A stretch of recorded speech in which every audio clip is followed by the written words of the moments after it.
Hello everyone, তোমরা সবাই কেমন আছো? আমি তো ভালো আছি। তোমাদের সবাইকে ওয়েলকাম জানিয়ে আজকে নতুন একটা রান্নার রেসিপি তোমাদের সাথে শেয়ার করব। আশা করছি দেখো ভীষণ ভালো লাগবে। তো সামনেই চলে আসলো পৌষ পার্বণ, তো তার জন্যই ভাবলাম চলো আজকে পিঠেই বানিয়ে নিই।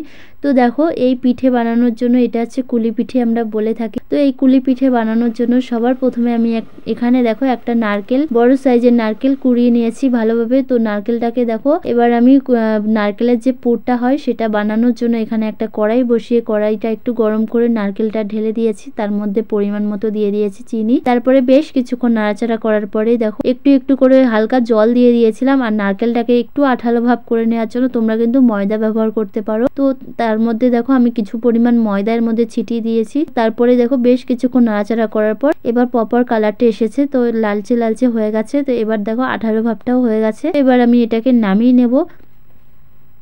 তো দেখো নামিয়ে নিয়েছি দেখো প্লেটে। এবার এটাকে আমি ঠান্ডা করে নেব ভালোভাবে। ঠান্ডা হয়ে গেলে লম্বা শেপে, কুলি পিঠের যে শেপে, সেই শেপটা আমি বানিয়ে নিয়েছি। আর দেখো তারপরে এখানে দেখো চালের গুঁড়োটা, সেটাকে আমি এখানে সিদ্ধ করে নিচ্ছি। তার জন্য দেখো এখানে একটা কড়াই বসিয়ে কড়াইয়ের মধ্যে একটু পরিমাণ লবণ দিয়ে তার মধ্যে চালের গুঁড়োটাকে একটু একটু করে আমি দিয়ে দিচ্ছি। তো এবার আমি ভালোভাবে নাড়াচাড়া করে নেব। আর এভাবে কিন্তু সিদ্ধ করে নিতে হবে চালের গুঁড়োটা, বিনা লবণে ভালো লাগে না। পরিমাণ মতো তোমরা তোমাদের পরিমাণ মতো বুঝে লবণটা দিও। এখানে বেশি লবণ লাগে না, একটু লবণ দিলেই হয়ে যায়। তো যাই হোক, পরে দেখো নাড়াচাড়া করে নেওয়ার পরে চালের গুঁড়োটাকে ভালোভাবে এইভাবে রান্না করে নিচ্ছি। আর এবার কিন্তু আমার হয়ে এসেছে। আর এবার দেখো একটা থালার মধ্যে চালের গুঁড়োটাকে কিন্তু এবার ভালোভাবে নামিয়ে নিচ্ছি। কিন্তু উপর থেকে একটু ঢেকে রাখতে হবে, একটা সুতির পাতলা কাপড় দিয়ে আমি ঢেকে রেখেছি। আর কাপড়টা কিন্তু একটু ভিজিয়ে নিয়েছি, তাহলে পিঠেটা বানানোর সময় একটু ড্রাই ভাব হয়ে গেলে পিঠেটা ভেঙে যেতে পারে।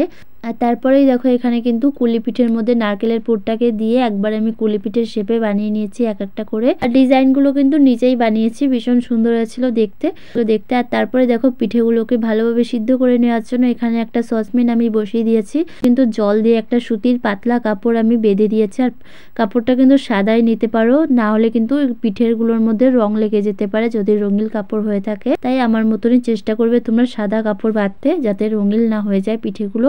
তারপরে দেখো আমি এখানে কিন্তু 5টা পিঠে ফার্স্টে দিয়ে দিয়েছিলাম, তো তারপর ঢাকনা দিয়ে ঢেকে দিয়েছি। আর এরপরে দেখো পিঠেগুলো কিন্তু ভালোভাবে সিদ্ধ হয়ে গেছে। এবার আমি এগুলোকে নামিয়ে নিচ্ছি। আর সত্যি গাইস বলছি অসাধারণ হয়েছিল খেতে, টেস্টটা বেশ সুন্দর হয়েছিল, মনেই হচ্ছিল না যে এটা নিজে বানানো। দেখো সেকেন্ডগুলো আমি এইভাবে বানিয়ে নেবো। আর পিঠেগুলো কিন্তু দেখতে অসম্ভব হয়েছিল, মানে বলার কোনো তুলনা হয় না, এতটাই সুন্দর। তো যাই হোক, তারপরে দেখো সেকেন্ডগুলো সেমভাবে আমি বানিয়ে নিচ্ছি। এখানে ঢাকা দিয়ে দিয়েছি আমি। তারপরে দেখো বেশ কিছুক্ষণ, আর পিঠেগুলো কিন্তু সিদ্ধ হতে বেশি টাইম একটা লাগে না, 5 থেকে 6 মিনিট মতো টাইম লাগে। তার মধ্যেই হয়ে যায়। দেখো নারকেলের পুর, ভিতরে নারকেলগুলো হালকা হালকা দেখা যাচ্ছে, জানি না তোমরা দেখতে পারছো কিনা। তো যাই হোক, পিঠেগুলো কিন্তু খুব সুন্দর হয়েছিল। আর আজকের এই পিঠের রেসিপিটা আমাদের কেমন লাগলো, যদি ভালো লেগে থাকে প্লিজ করে like, comment, share and subscribe করে পাশে থাকার অনুরোধ রইল। তো চলো আজকের মতো টাটা, সবাই ভালো থেকো, সুস্থ থেকো। আবার তোমাদের সাথে নতুন কোনো ভিডিওর সাথে দেখা হবে। টাটা।